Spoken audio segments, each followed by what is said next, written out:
Assalamualaikum warahmatullahi wabarakatuh. Kami dari kelompok 7 ingin mempresentasikan hasil diskusi kami yang bertema model auxiliary verb, yaitu yang beranggotakan saya sendiri, Mbak Tutik, dan Mas Adi. Pengertian dari kata auxiliary verb ialah kata kerja bantu yang muncul sebelum main verb, yaitu kata kerja utama untuk memodifikasi dari makna utamanya.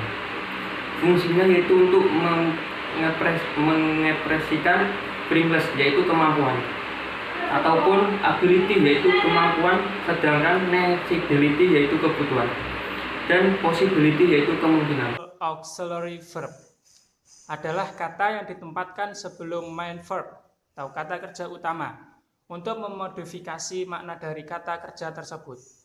Fungsinya untuk mengekspresikan willingness atau ability atau necessity dan possibility. Kata kerja bantu ini antara lain adalah can, could, might, make, will, would, shall, should, must, dan ought to. C. Fungsi dan contoh kalimat modul auxiliary verb. A. Can dan could. Can dan could dapat digunakan untuk menyatakan ability. Bedanya could untuk menyatakan ability di masa lalu. Keduanya dapat berfungsi untuk modul verb. Ini juga digunakan untuk meminta izin melakukan sesuatu. Contohnya bisa dibaca di makalah file yang kami kirim. B. May dan might. May dan might dapat digunakan untuk menyatakan possibility di masa sekarang dan masa depan. May dan might dapat ditambahkan primary auxiliary verb have untuk menyatakan kemungkinan di masa lalu. Bedanya may untuk mengatakan hypothetical situation yang belum terbukti, sementara might yang telah terbukti. May dapat digunakan untuk meminta izin, di mana modal verb ini lebih formal daripada can. Adapun might ketika digunakan untuk meminta izin yang bersifat lebih formal daripada modal verb could dibanding may. May lebih tentatif kejadiannya.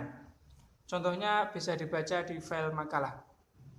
Yang C, will dan would. Will dan would, will untuk menyatakan willingness atau kemauan. Willingness dapat diungkapkan dan conditional senses type 1 maupun invitation, undangan atau ajaan. Would juga dapat digunakan untuk mengatakan willingness, kemampuan, namun lebih polite atau sopan. Selain untuk mengungkapkan willingness, will dan would dapat pula untuk membicarakan kemungkinan atau prediksi untuk membentuk conditional senses type 3. Di sini would untuk menyatakan tindakan yang ingin dilakukan di masa lalu. Assalamualaikum warahmatullahi wabarakatuh. Saya Tutik Fikratul Zahiro. Saya akan meneruskan presentasi materi yang sebelumnya, yaitu fungsi dan contoh dari model auxiliary verb. D. Shall. Shall digunakan untuk menyatakan simple future seperti halnya will, namun hanya digunakan pada first person atau orang pertama, I dan we. Shall jarang digunakan selain untuk polite question, juga first question. Model verb ini juga dapat digunakan untuk menyatakan obligation atau kewajiban pada formal situation yang dapat berupa legal dokumen maupun pada saat meeting. Pada situasi ini, baik second maupun third person dapat digunakan dengan model verb ini. Contoh kalimat model auxiliary verb shall.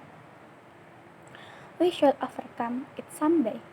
Kita akan mengatasinya pada suatu hari nanti. Shall we pay a call him? Haruskah kita menjemputnya? E. Should. Should untuk memberi suggestion, saran, atau advice, nasihat. Contoh kalimat should. You should see the doctor. Kamu harus ke dokter. 2. We should meet more often. Kita harus bertemu lebih sering. F. Must. Must dipadukan dengan not untuk menyatakan prohibition, larangan. Selain itu, modul verb ini juga dapat untuk mengekspresikan obligation, kewajiban atau necessity, kebutuhan. Contoh kalimat verb must. You must not give up. Kamu tidak boleh menyerah. We must go to bed now. Kita harus tidur sekarang.